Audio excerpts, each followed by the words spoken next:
Welcome, everyone, to another episode of Poets Talk Politics. We're here today with Robert Fitterman, who I'm going to introduce now. Rob is the author of 12 books of poetry. His writing is kind of conceptual and sort of involves identity issues that are complicated by the web and the mall. Recent titles include Now We Are Friends from Truck Books, Rob the Plagiarist from Roof Books, and Notes on Conceptualism. Conceptualism is co-authored with Vanessa Place, which came out from Ugly Duckling Press. He teaches writing and poetry at New York University and at Bard College, Milton Avery School of Graduate Studies. So welcome, Rob. Thank you. I'll just briefly introduce everyone else. So we have, let's see here, because I don't have the bios in front of me. Let's see. We have Elina Siltanen, who's been here, I think, for almost every episode, except for maybe one. She is a literature researcher and currently teaches at the Department of English at the University of Turku in Finland. Her research focuses on American poetry, more specifically on how emotional relations are constructed in the reading event and how poetry can situate readers in complex positions. Most recently, she has published, for example, an article on the connections between conceptualism and confessionalism in the Journal of Modern Literature, and on metamodernism and new sincerity in English studies. She has written about Robert Fitterman's sprawl in an article called Lapse of Happily, Consuming Everyday Banality in American Experimental Poetry, which was published in 2020. She has a double doctoral degree from the University of Turku and Luleå University of Technology in Sweden. Then we have my office mate, Dr. Bruno Ministro, who is a junior researcher at the Institute for Comparative Literature of the University of Porto. He received a PhD in Materialities of Literature from the University of Coimbra. Since 2017, he has been a co-editor of the digital archive of PoeX, hosted by the University of Fernando Pessoa, and he's currently part of the MatLit lab at the University of Coimbra. In recent years, he has participated in several projects and events related to modern and contemporary poetry, mainly on the subjects of experimental poetry, electronic literature, and other hybrid genres. His research sits at the intersection of literary studies, media studies, and cultural studies, with an emphasis on intermediality and comparative media. And then finally, we have Inês Cardoso, who is a PhD student in the program of Literary, Cultural, and Interartistic Studies of the University of Porto. And she's being funded by our Ministry of Science, by the Foundation of Science and Technology. She is doing her PhD thesis on the Portuguese poets António Aragão and Salete Tavares. She also got an MA from the University of Porto, and which focused on Alberto Pimenta. She has published articles on experimental Portuguese poetry and performance, and she is a member of the Comparative Literature Institute of the University of Porto and the co-founder of the very new magazine called Schema, an inter-artistic magazine published by the University of Porto as well. So welcome, everyone, and we'll let Rob begin his reading. Thank you for coming, Rob. Thank you, Joe. Thank you so much, everybody, for being here. I'm really excited, actually, to rethink some of the ideas that are in these books, and I'm going to read. I'm going to read from two books, And I want to say a few words about what I'm going to do and what's happening in the books. And that's really, I've been thinking about this all day, which is, this is what I've been thinking about. I used to say very little in introducing books, which has some advantages. It's sort of disorienting, and it emphasizes the kind of co-authorship that we all have learned to embrace. And I feel that. But you lose something that feels kind of generous and warm about being helpful. And so I don't know if it's like, I'm just getting older or post-COVID moment. I feel very helpful. I feel like I want to be helpful and generous. So this brings me to a question that comes up in this first poem, which is called "This Window Makes Me Feel," which is written in like 2002 and 3. I've struggled with whether or not to, so it in some ways a reaction to the World Trade Center bombing. And a friend of mine who might be listening in, artist friend Serkan, he said, I really like this book, but I really wish you didn't have that. And I think there's something to that, because it's a very open text. You wouldn't know it's about the World Trade Center. I didn't know when I started that was going to be where I ended. And there is that and I appreciate that. And I also appreciate like kind of knowing there's a poignancy and a kind of other kind of depth, I think, by actually knowing that it is referred to the World Trade Center bombing. When I started the text, it had nothing to do with that. I started thinking about a friend of mine who was writing a kind of art text based on a door that was made into a graph, and he was going to describe each cube on the door. And I said, that's like, and it had to be 80 pages. And I was like, wow, that's a lot of pages to objective. Is it objective? He's like, oh yeah, no, it's not going to be hard. I'm going to like measure this grain and this kind of like very kind of objective response, which made me think that what would it be like to write a totally subjective appropriated text or conceptual text, I guess, in that moment. And so so the whole text is also 80 pages. To echo what was happening with my friend. And my thought was, rather than think of the door, I'm going to think of the window. It's a kind of obvious parallel to that objectivity, subjectivity kind of bifurcation that was in my mind. And so I just looked up phrases that this feels, or this makes me feel. This makes me feel.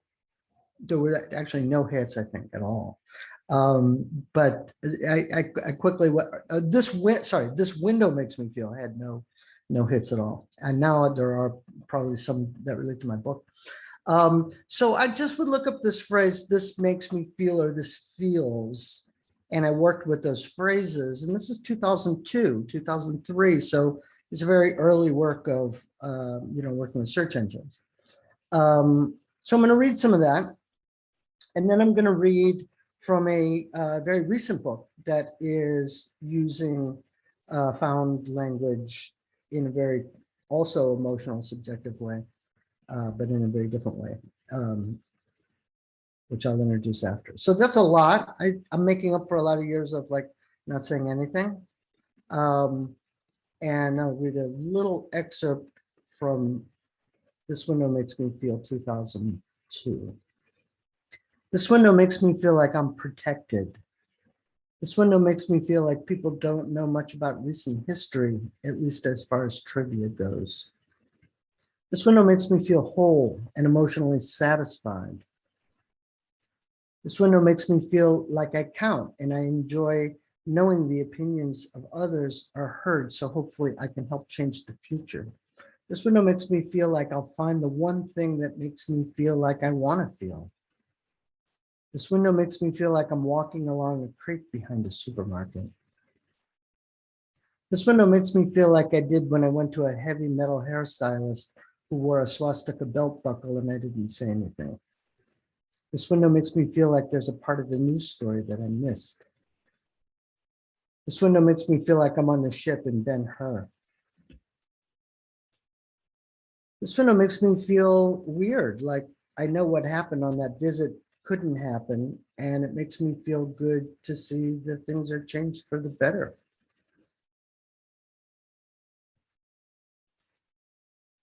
This window makes me feel rich as I engage in this non-essential and expensive habit. This window makes me feel good to know that my company cares enough about its employees to even consider going for a program like this. This window makes me feel like I've knocked down a lot of walls for others. This window makes me feel like I'm coming down with a cold. This window makes me feel like I have a front row seat at the world's most ancient and mysterious show, that I'm a witness to the dawn of time. This window makes me feel rich, but what a contradiction, because I loathe capitalist hullabaloo, yet still crave Vegas. This window makes me feel almost as good as diving does, because I'm online about 10 hours a day. I have very, very few real life friends. I'm pathetic. This window makes me feel like stupidity comes from the inside. This window makes me feel like I did when I was walking down the street one day and I met a perfect stranger who said he was on his way to becoming a park ranger. This window makes me feel like I need to learn how to play a musical instrument using instructional video course. This window makes me feel like I hate doing anything alone. I can't go to a restaurant, drink a cup of coffee in a cafe alone, shop alone, etc. This window makes me feel like I need to lay down and take a break. This window makes me feel like I did something right for once. Listen, I know these people, and I'll tell you, if you do something good or if you do something bad, you're going to hear about it. This window makes me feel like I'm hearing the names of these plants for the first time. This window makes me feel powerful the way poetry does, or the poster I saw in a store window. This window makes me feel like I enjoy napping on a sunny floor, bouncing on a toy, and eating tasty treats. If I come to a website that makes me feel uncomfortable, I leave it right away. This window makes me feel like I'm underwater. This window makes me feel like my goals and those of the organization are in line when I talk about pay, promotion, and quality of work. This window makes me feel uneasy, like I'm in a ticket counter. This window makes me feel like a fool because when he sings, my wife puts her arms around the radio. This window makes me feel like I'm the source of the problem, and it makes me feel sad and guilty. This window makes me feel like I'm sliding off the ends. This window makes me feel like a card-carrying member of the family of man. This window makes me feel like I need to pay more attention. This window makes me feel like I'm losing my identity as a Southerner. All too often, I find myself buying gas at PB and not Jake's. This window makes me feel like I have to go wash my hands, excuse me. This window makes me feel like this will be the last time you'll ever hear from me. This window makes me feel like I live inside a jackhammer. I can't take it anymore, and it looks like the construction is never going to end. This window makes me feel like my mother doesn't have a clue, and I don't know where I should start with her. This window makes me feel like I'm missing a meeting or something, even though I don't see anything in my planner for it today. This window makes me feel like the whole industry is a lot trickier than one might think. This window makes me feel like looking in the paper to see if there are any good furniture sales today. This window makes me feel like no one else thinks about these things. This window makes me feel disrespected and unimportant as I consider myself to be a serious, hardworking, goal-oriented, ambitious person. This window makes me feel like I will die in my sleep or something. This window makes me feel like I've messed up everything, not only for myself, but for my department too. This window makes me feel like something weird is going on because there are a lot of birds swirling around or circling in on something. This window makes me feel like I'm part of the parade, even though I'm up here and have to be at my desk. This window makes me feel like I should learn how to burn my own CDs instead of asking my friends to do it for me. This window makes me feel really confused about what people expect from me. I guess I'll know more when I get a response, and I can't believe it's almost 5 o'clock and I haven't gotten a response yet. This window makes me feel like I'm looking at a plate-sized moth of his back, the sun setting on the Bon Jovi sweatshirts and Princess Diana tees. This window makes me feel 100 times more comfortable expressing myself in the future. This window makes me feel like I could see beyond my own problems and start to look into those of the people who live here. This window makes me feel like buying that new scarf was an extra little purchase just to make my day, but I'll probably return it tomorrow.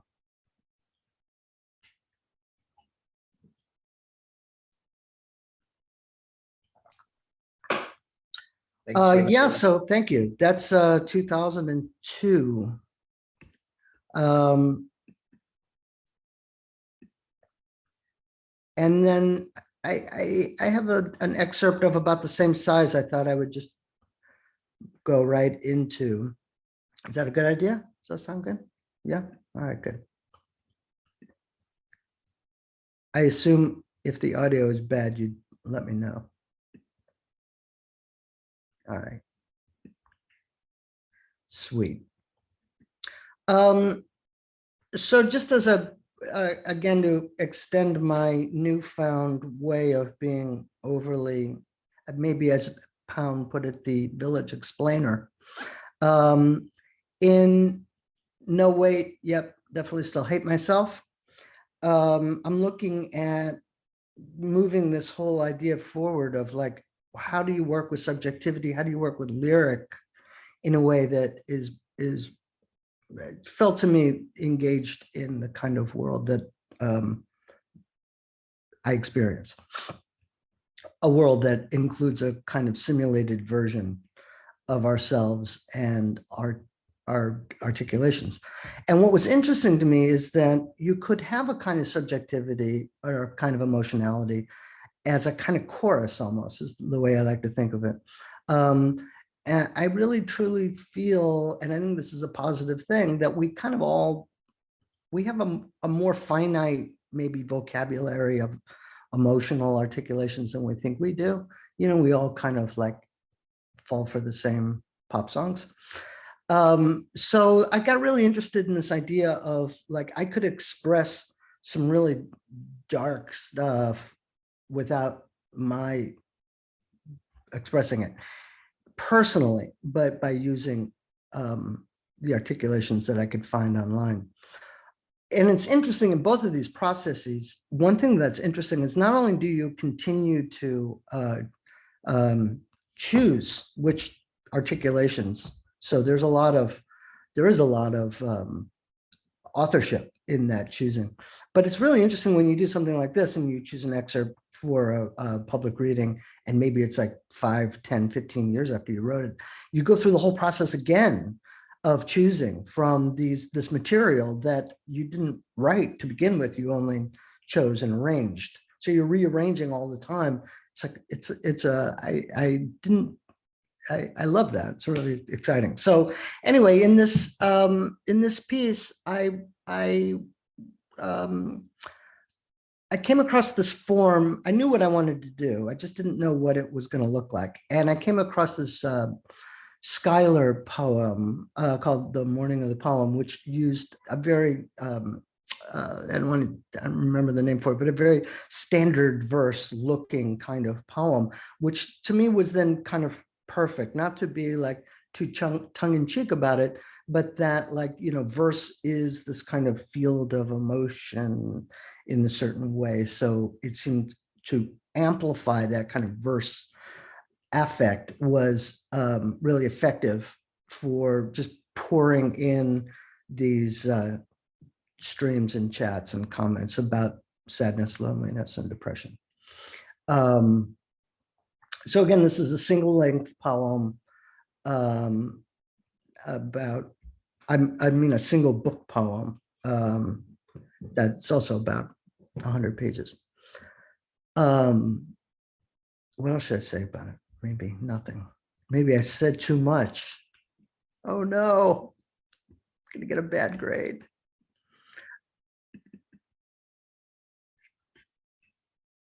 So this is from No Wait. Yep, definitely still hate myself.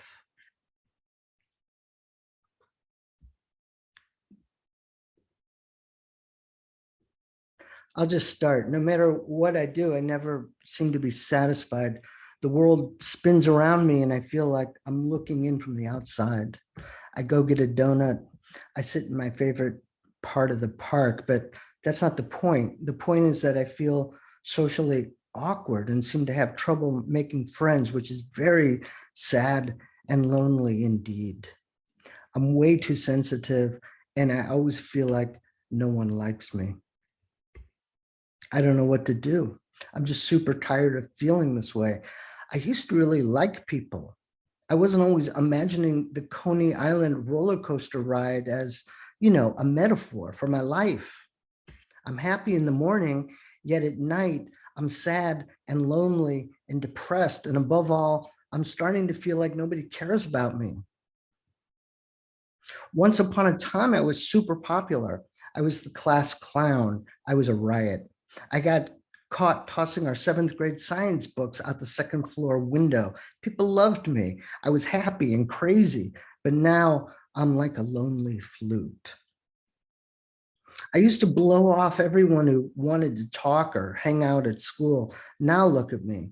Now I'm the one nobody wants to talk to.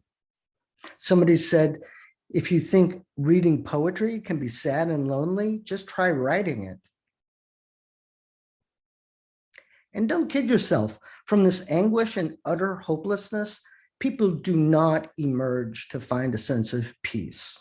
I started reading someone's Tumblr about feeling all lonely and whatever, it's totally stupid sounding, but then I felt exactly the same way, even though I know it sounds totally stupid, and that's what poetry is. Believe me, I'm not some happy-go-lucky person telling you things will get better. I'm one lonely motherfucker. Fuck it. Why do I have to decide whose version of sadness and whose version of loneliness is more severe or worse or more legit or more real? And by real, what do we mean anyway? Please.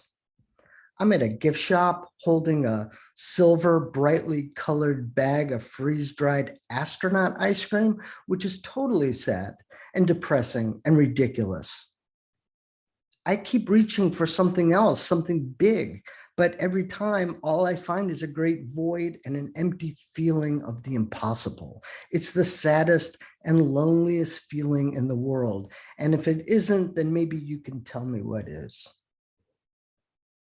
You're ugly, you're dumb, you're not talented, you're not smart, you suck, you dress like shit, your so-called friends aren't worth your time, you're a failure. Okay. You got it. That's me.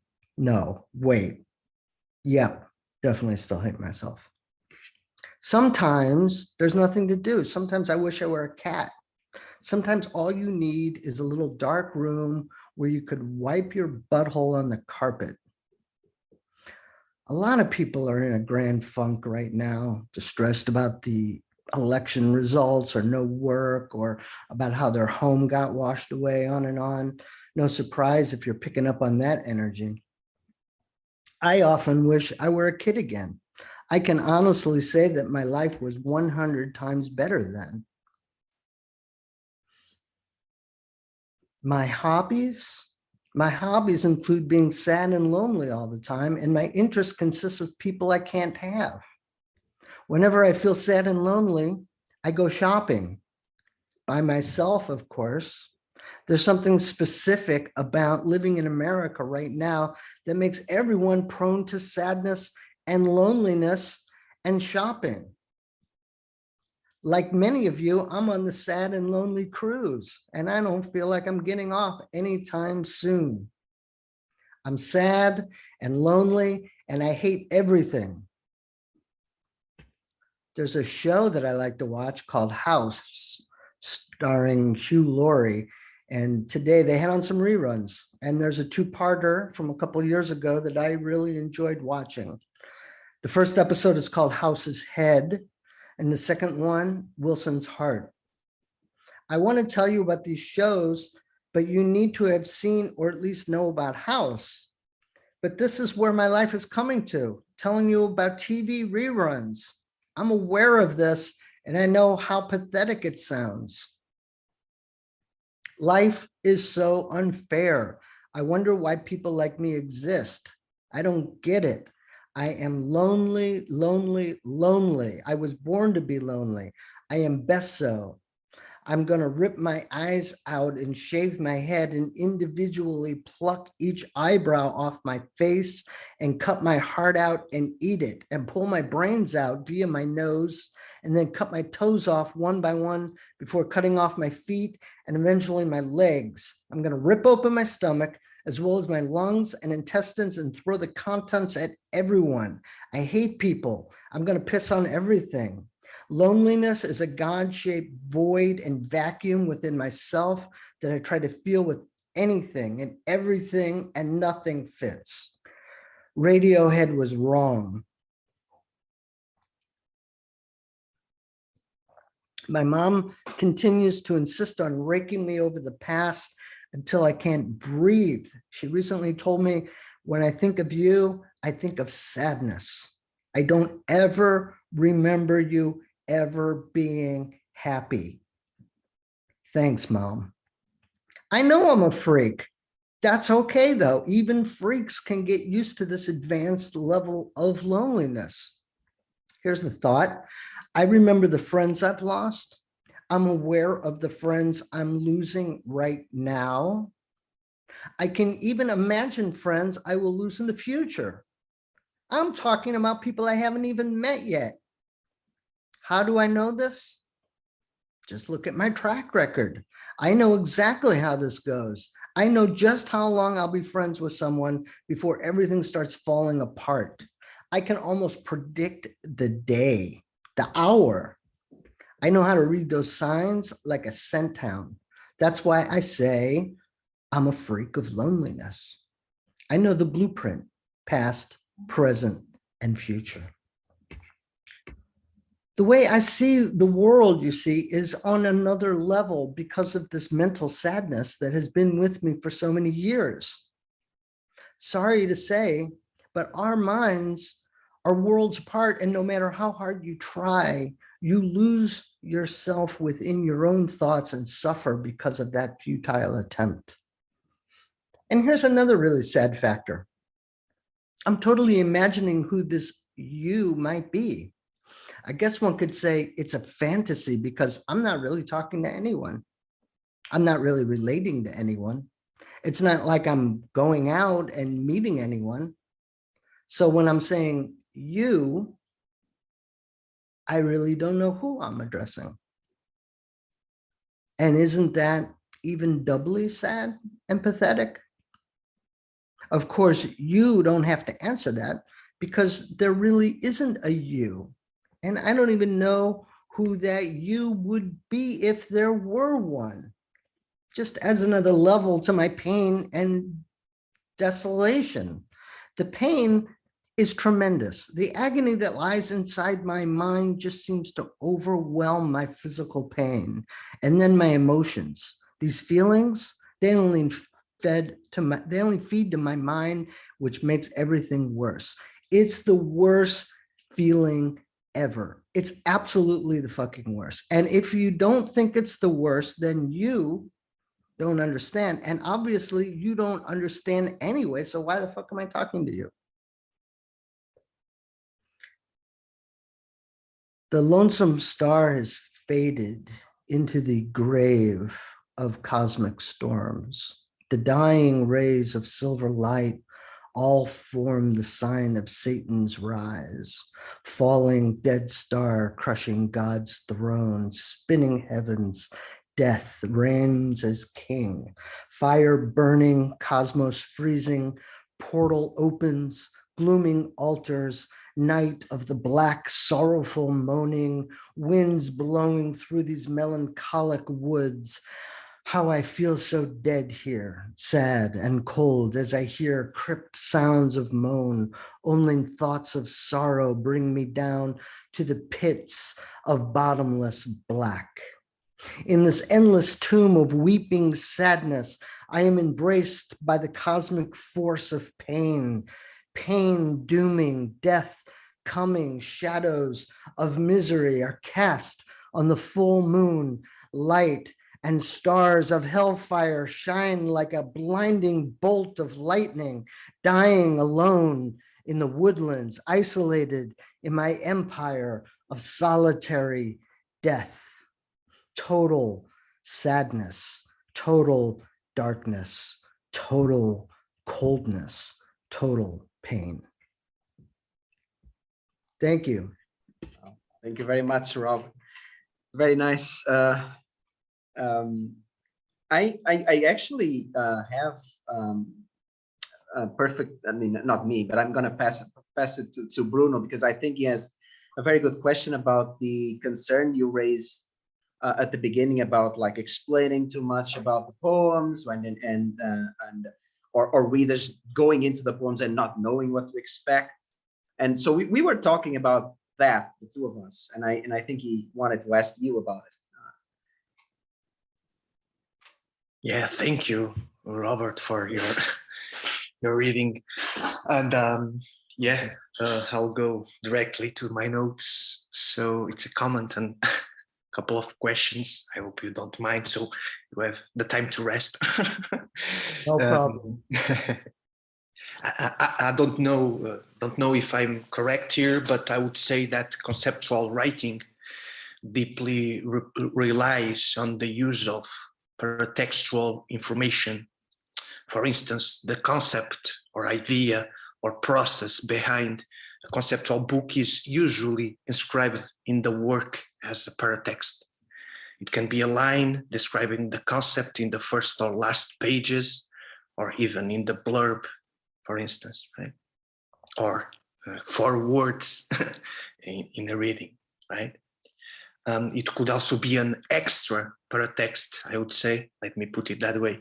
There is a paratext outside of the book or the object itself, which is available to the reader anyhow. Sometimes these extra paratexts seem to be the most important aspect of the work, and so they are often the most quoted and glossed aspects of these literary objects in the bibliography, for instance, right?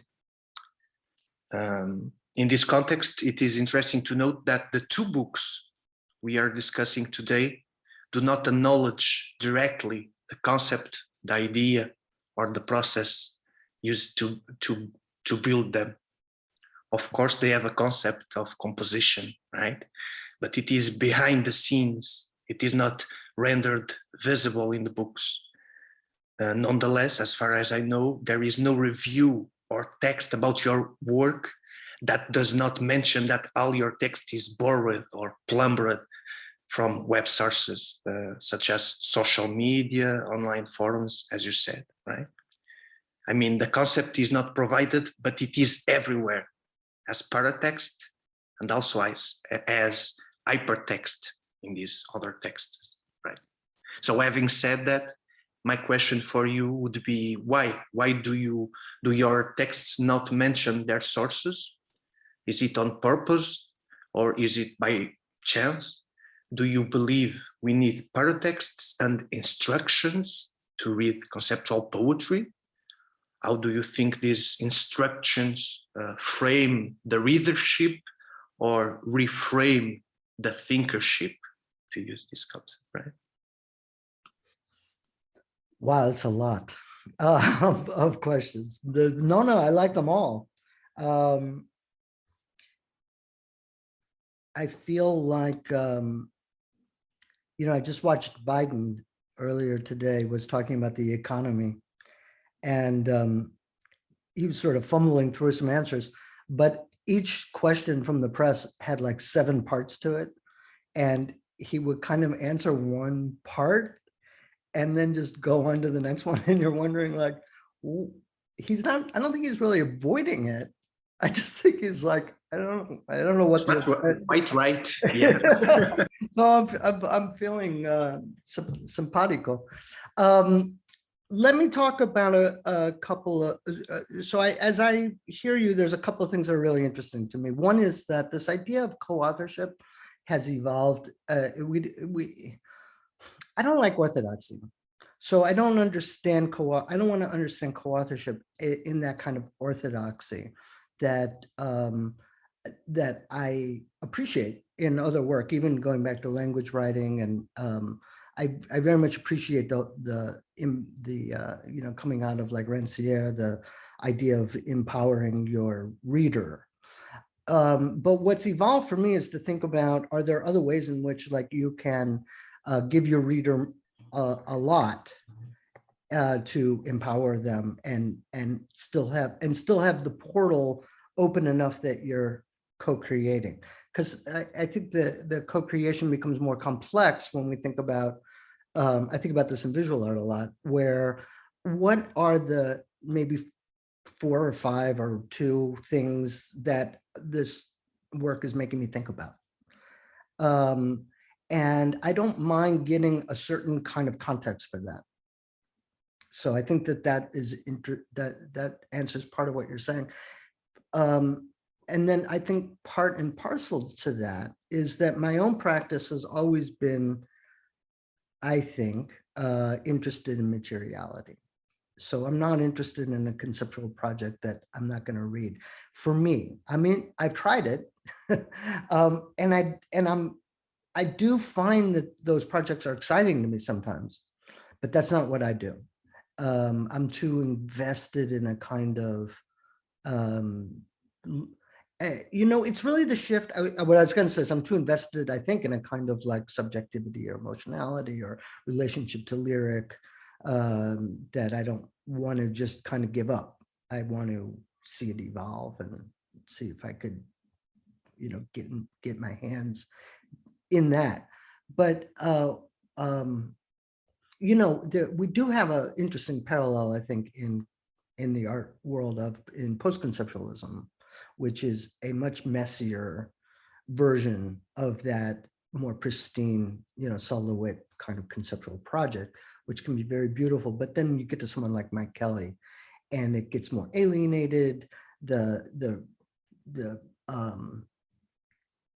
character or the avatar or the I and all the identities around that get teased out in ways that are sometimes grotesque or gothic or unexpected. I'm interested in that.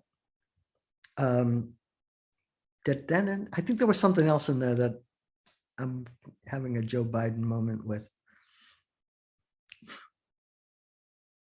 No, that's perfect. That's Yeah. very. Thank you. Sure, of course. So maybe Elena, do you want to go now? Yeah, all right. First of all, thanks for the reading. And well, I also have a bit of a preface to this question. So, in no way to definitely still hate myself. There's this line that you also read earlier. There's something specific about living in America right now that makes everyone prone to sadness and loneliness. And that kind of stood out to me as I read that book again, as something that really frames this book about being about America or the USA. And also, as you were saying earlier, This Window Makes Me Feel was written after 9/11 and maybe in response to that. So another framing of this in an American context. And a part of the reason why I think this is interesting is because both of these books remind me a little bit of another endeavor by a Finnish poet whose name is Karri Kokko, and he wrote a book called Varjo Finlandia or Shadow Finlandia in 2005, which consisted of text material that he took from Finnish blogs where people wrote about depression and sadness. And it's a book that's somehow similar in tone to what you're doing here, but somehow also, not least because of the name of the book, it's framed as explicitly Finnish in a way. So I guess my question is twofold. To what extent do you think these books of yours might be about some specific kind of American sadness? And maybe does every country need its own book about depression and sadness and loneliness that has been repurposed from online materials? Yes, every country needs its own. That sounds like an amazing project, and I don't know it. This is the first I'm hearing of it. Is it translated in English? I think a part of it was translated a while ago, but I was trying to look for it. It was no longer, it used to be available online, but I couldn't find it. I don't know if it's still available, but yeah, it was if you find, a little if bit. you could find, if you could find anything in that, or send me a link. So, your question is wonderful and complex. I mean, I feel a certain investment in a kind of 70s, 80s flat suburban consumerism that I grew up in. So I think it's in a lot of my work. There's a critique of consumerism, obviously, in sprawl. And somehow, for me, sampling and using this kind of quotational practice has been a way to often have a critique of institutions at large, like in social media, et cetera, but museums, but predominantly of shopping, consumerism. So I think there's something specific to my aesthetic that is that you're identifying. And I think there's something specifically American about how I choose the texts that I work with, at least for the two that I read today. I felt like this window, I was choosing text, there's a lot of text, obviously there's a lot of text one chooses not to use. There's a lot of, there were things that were violent or direct or I don't know, aggressive or misogynist or pornographic that one makes these choices. I thought of New York, but I wanted it to be in kind of implicit way, and so there are no markers, especially. But I did think of that, and then with No Wait, I thought of like a teenage voice from the Midwest, not really from New York at all. And what's interesting is, so in No Wait, there are hundreds of voices, and I made it into a monologue. So it's just one voice. Whereas in this window, I'm aiming for that kind of multivocal experience. I don't want it to ever sound, I don't want any one sentence to sound like another one. And so when I did my choosing, I spent a lot of time thinking about that. If I could, there was a part of the first question, Bruno, is that right? That I forgot to answer, which is about, do I intentionally not want to credit my sources? Yes, I do. I intentionally not want to do that. For one reason is because I mean, maybe it's getting a little old fashioned, but I still support open culture, copyleft in a way that we could share and not have to feel like we're going to be busted every time we borrow something. Whereas, Google can borrow away, but we, poets making $500 a year on our work cannot. It seems weird. So I don't do that in the same way that I want this kind of choral voice to feel like one as much as I can. Okay, then Inês, can you? Yeah, I'm sorry, I lost connection for a while, so I hope that my question is not redundant. If it is, please feel free to ignore it. One aspect I found very interesting while I was reading This Window Makes Me Feel for the first time a few weeks ago, and I decided to do it with no previous clues, was the fact that I never felt like there was a complete absence of the subject. Probably because since the beginning, I was reading it as if I was watching this anxious, dopamine addicted society unfold, actively speaking about itself. But although I believe we can speak of this collective subject, I don't think we can perceive it as an embodied one. And at least for me, it was clear that this perception was happening because the rhythm of the poem perfectly touches the acceleration that navigating the web imposes on ourselves. So what I would like to ask you, Robert, is when you decided to publish this book, did you think about it as a claim for a different politics of time? And if not, do you think that the book might have gained that dimension after the pandemic? Oh, that's so beautiful. I love that. I think that if I'm hearing you right, I think you're identifying something that I have not articulated about the book, but I've always felt, which is a kind of anxiety in putting it together that I've never felt in quite the same way. And that's why halfway through, I was like, oh, I think this is about the World Trade Center. Because it just had that kind of like, so it changed time. Like it went back a couple of years and sort of, it did this like weird thing for me, it kind of changed time. And so now, and then it was published by Ugly Duckling Press a couple of years ago, maybe 4 or 5 years ago now. You know, I revisited, I didn't change anything. I just want to check the year that we did this. So yeah, 2018, you know, this book. So I didn't change anything, but I had another kind of anxiety in just reading it that to me didn't have very much to do with 9/11, but had to do with the web. So it kind of kept, it kept itself open to certain anxieties that I think come from searching. That's the first book I did that is all search engine. So that part is really interesting to me. I'm not connecting it quite yet to the pandemic, but I think that there's something about the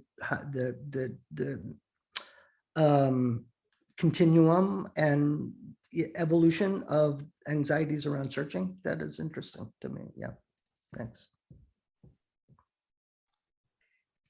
Did that answer your question?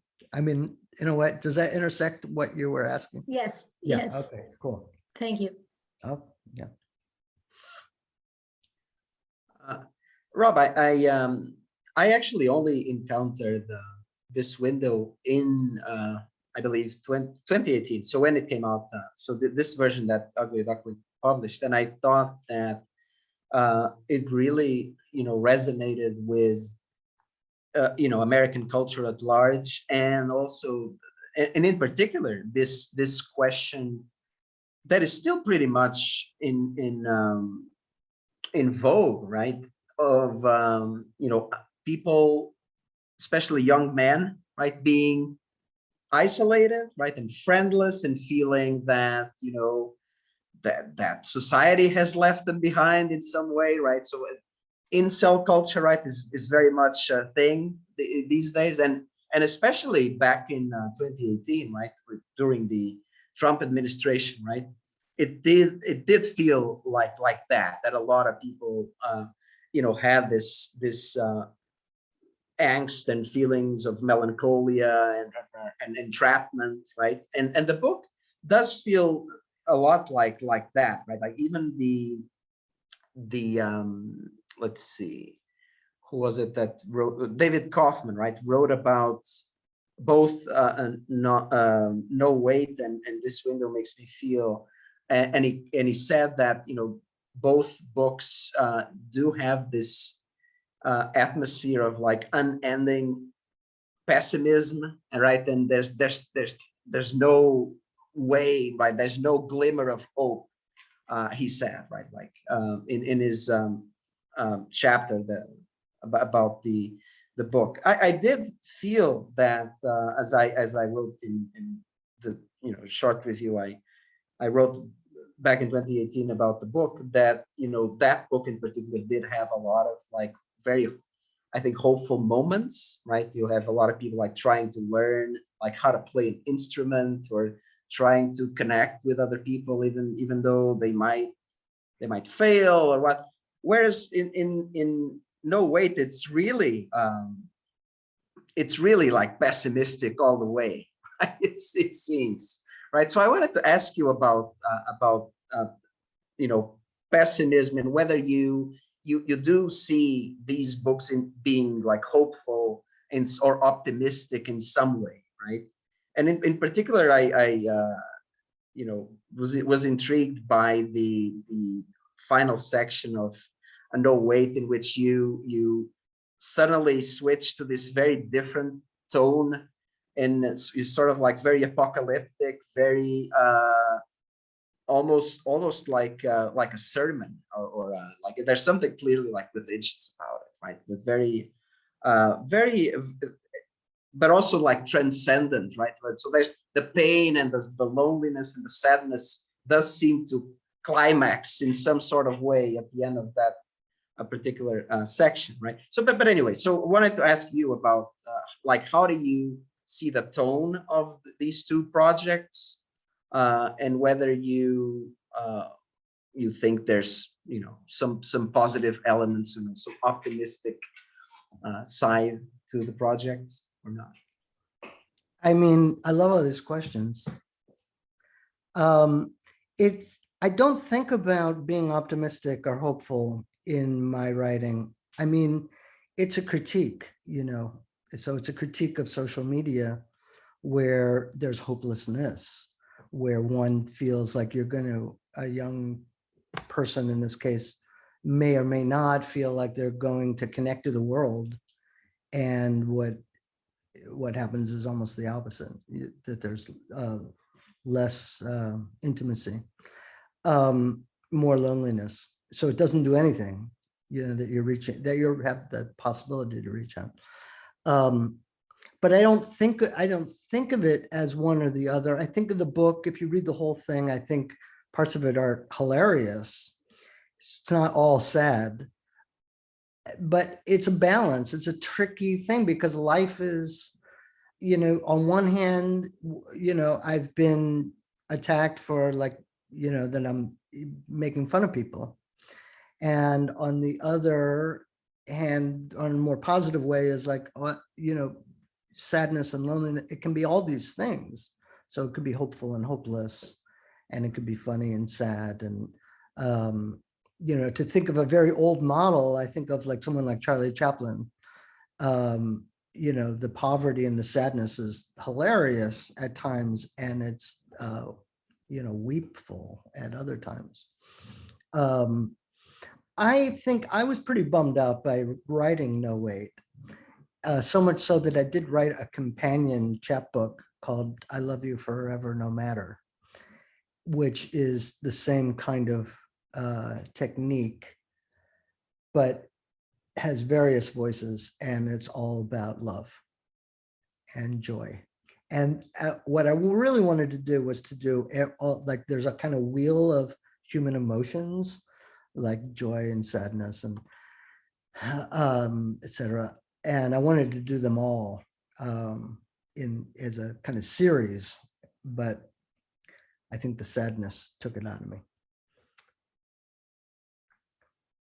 All right, we can then, Bruno, do you want to start the second round?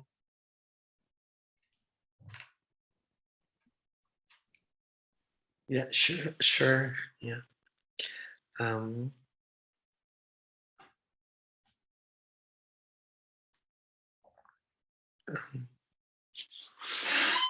Yeah, maybe I'll go with something that is related to other stuff, but yeah, other stuff that you mentioned before, but let me put it that way. While I was reading your books and just moments ago, when I was listening to you reading from them, it occurred to me this idea from Ben Vautier, the French Fluxus artist, who always uses the singular first person pronoun in his artworks repetitively, right? He has this work in which he says, and I quote, "I, Ben, signed everything work of art," right? Everything is a work of art. Vautier also has another text-based paintings, a particular one that says something the champion like, it is something like, art is only a question of signature and date. Well, here I can't help but think of Vanessa Place, who stated, and I quote, "I is not a subject. What I is a context." And I quote your words too in Identity Theft. You say, "I like the personal, it just doesn't have to be my own." It's beautiful, right? So in your case, do you think your signature imposes the authorship or co-authorship, as you said?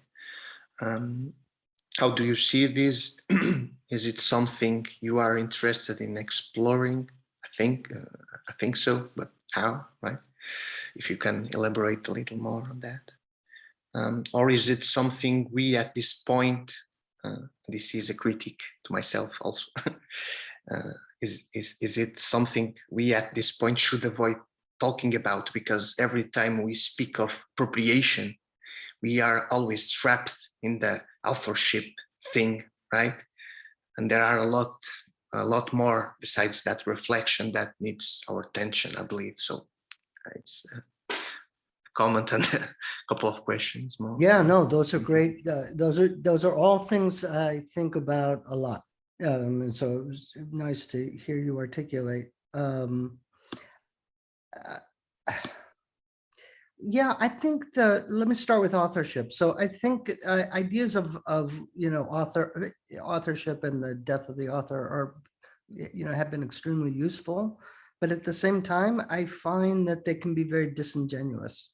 So I want to do the opposite in a way. I want to amplify my authorship to some degree, but what I'm amplifying is a use of found voices. So, and if that's confusing or if that's contradictory, I like that. That's good, because that's the contradiction I'm interested in. And that's a contradiction that speaks to my identity, but I don't want it to take the place, get in the way of other people's identities and their identity politics of what they feel like they need to, the space they need to use in poetry. But for me, that feels natural, that space of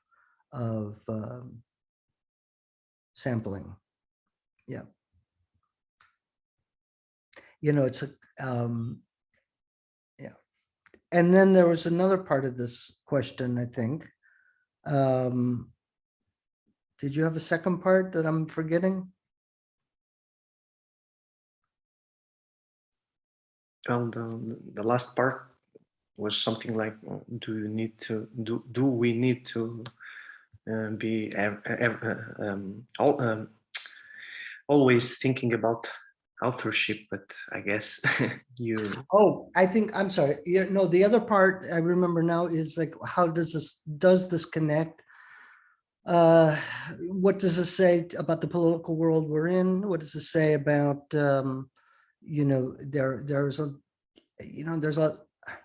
there's a lot to be said on this. I don't know if we're, go into this in this moment, but, I think a lot of people understand using appropriation its long history has been often a political tool. And then there are people now that would sort of say, well, it's also a racist tool. It's a tool that's insensitive to racial because of the long history of plundering and etc. So these are sensitivities that are, you know, we're not going to answer today. I think that appropriation and quotational writing to a large degree is often, by its very nature, a critique, a cultural critique. Because if you want to critique the culture, but you might want to use the culture directly. So it's complex, I think. Elena? Yeah, well, maybe next we can talk about banality.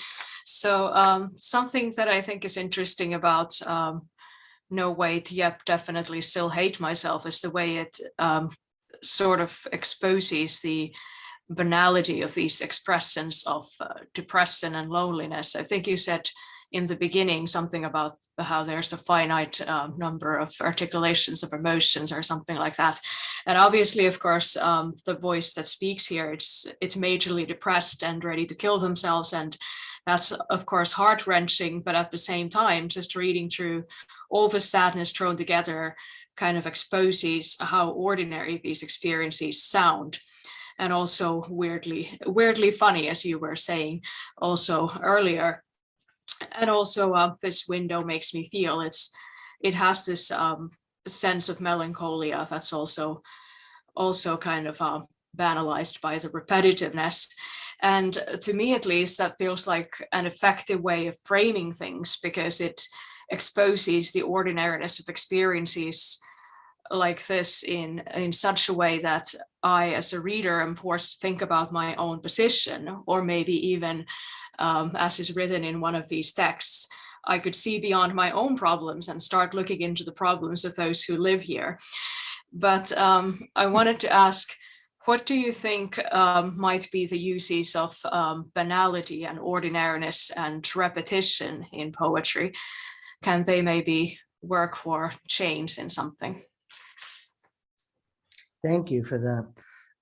I think that's a kind of question that really intersects so many of these questions. So my answer might be a little bit redundant, but what comes to mind, or what's interesting to me, is as a critique of social media and a place where we can express ourselves and feel like we're being heard.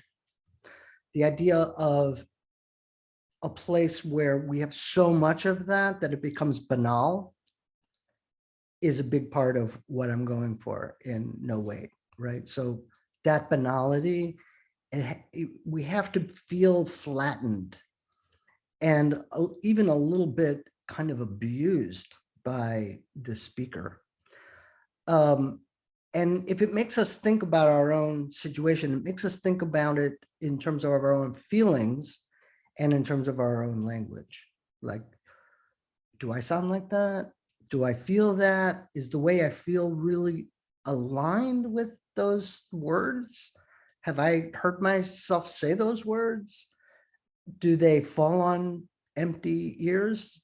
Would my lover treat me the same way as 5 million people on Instagram? So it's a very, so yes, the banality for me speaks to that. Yeah. All right. Ines, first. This question / comment, I think it's valid for both books. I really enjoyed the way your writing blurs the boundaries between private and public, the individual and the collective. And while I was reading, I couldn't help but thinking that this blurring effect, and also the banality Elena was talking about, is one of the main aspects that contributes to create a dynamic where the reader is never external to the problems your poems raise. So I would like to hear you a bit more on that, and to ask you, how do you perceive the role of humor and irony in that process? Because for me, at least, there's a constant fluctuation between laughter and discomfort. So do you think the reader might perceive it as an invitation to reflect on the problems you raise? Do you think the reader might feel like there's an attack? Yeah, both. Yes, I love this. It's a very complex set of problems. You know, I want to be, I have to be really, I want to be funny, but I don't want to make fun of anyone. So it's not always, that's not easy, especially in sprawl, where I'm working with shopping reviews. And I don't want to be that funny. I'd rather be banal in these ways than to be funny if it means making fun of someone. So there's the fun thing is kind of, I think that these sensitivities have been elevated in the last decade or so, and I think that's great. Actually, I'm in favor of that. I've always thought about that. The irony is super interesting because we're living in this moment, I think, where like irony is becoming this kind of bad word or bad concept, and I don't know if what bothers me about that is how simplistic it is. So like, I don't think we would like look at Warhol's soup cans and call them ironic.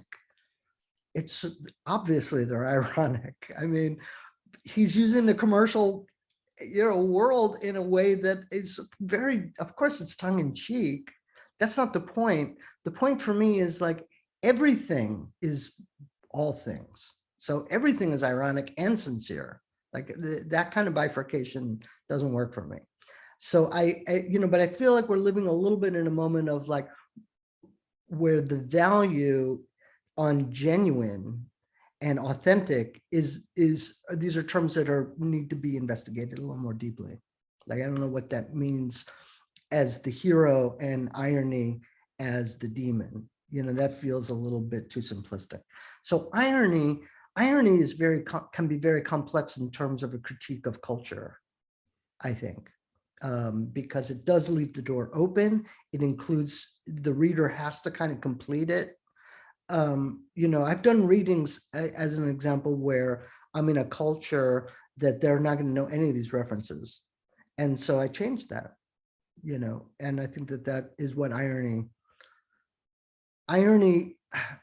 is, a gauge to some degree of the inside joke is the culture that you're in together.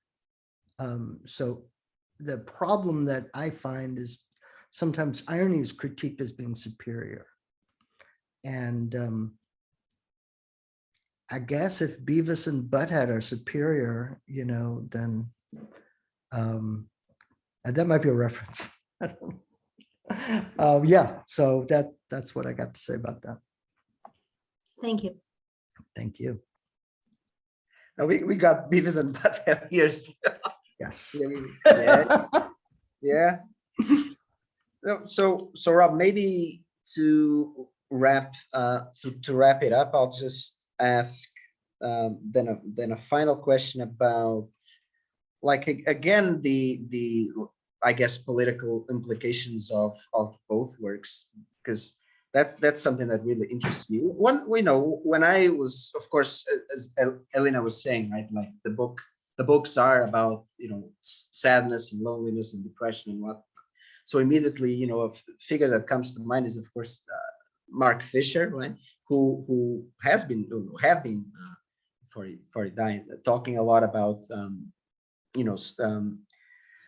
mental illness and whatnot. And big, I think, argument that he put forth, right, is that we tend to see those things as being, you know, the individual's fault, right? Like that we tend to subjectify those illnesses and say, okay, so I'm to blame, right? I am to blame for being sad. I am to blame for, you know, feeling anxious or whatever, right? But here, like the interesting thing I think about the no weight, right? And no weight in particular, because I think the as I was saying before, the darkness is, I think, much more intense and much more focused, I think, in that one. The interesting thing there is that, you know, it's really funny, I think, as Inez was saying, right? Like it's much funnier, I think, than this window, precisely because it is a sort of litany of, you know, self-pity, right? Like it is like, it's as if you're as if you're trying to you know, see where you can take it in terms of how, like, miserable can this person feel, and, you know, and express and put into words, right? So I guess what I wanted to ask is, you were saying it's, you know, both works are a critique of you know, digital culture, social media, and whatnot. Do you see it as being a critique of something else, you know, a bigger societal problem, or bigger societal problems at large, right, that are responsible for making these people feel lonely, feel excluded, feel alienated, and whatnot? Something more structural, that I guess, than Well, you know, Mhm. you know, it seems like, I think my opinions about like what like art can do and what poetry can do change every couple of years. So I don't feel like I have but what I recognize is whatever change happens is very narrow. Not that it's big or small, but the scope of it is very narrow. And within that scope of people who are making culture, there are, it seems to me, one thing that I've learned is that the culture is always better when there's more conversations, not fewer. So there's always a handful of conversations that are very rich. And I think that they do something. I'm not, you know, I don't know if I could go into what I think they do at this moment, but I think that they participate in some way in which we like think about these institutions, or think about the world, or think about how culture gets disseminated. They don't think about bigger issues such as, you know, how am I going to end the war in the Ukraine? So, you know, given that as a paradigm, maybe, yeah, poetry does very little. I guess what I've been interested in is, I think all of my books have some kind of like institutional critique, I guess, and not to borrow that term too straight up, but I can't say that that is part of a larger conversation at this point, even, you know. So I don't know. To be honest, I think that's as far as it goes in some way. What I think is interesting, though, continuing to be interesting to me, is to leave these doors open so that students and scholars and artists and intellectuals and people who are interested in these ideas can continue to have certain conversations that might be interesting. And we don't know, you know, we don't know, you know, how interesting these conversations are going to be later. We don't know even now, you know, I don't know, it's complicated. We didn't know how important Gertrude Stein was for a long time. So there's that. We got the first ever translation of Tender Buttons just a couple of months ago in Portuguese. Wow. Yeah, very Nice. big. So Rob, thank you very much, and thanks everyone for coming. I'm only going to say that Rob is at the moment talking to us about the possibility of coming here in person for a reading. So we're very, very happy about that, and we'll try to do our best to make it happen. Same here. Thank you all for such brilliant questions. It was really fun. So thank you very much, and Thank Okay. you. see you soon. Yep, I Thank hope you. so. Bye. Bye. Thanks again. Bye. Bye.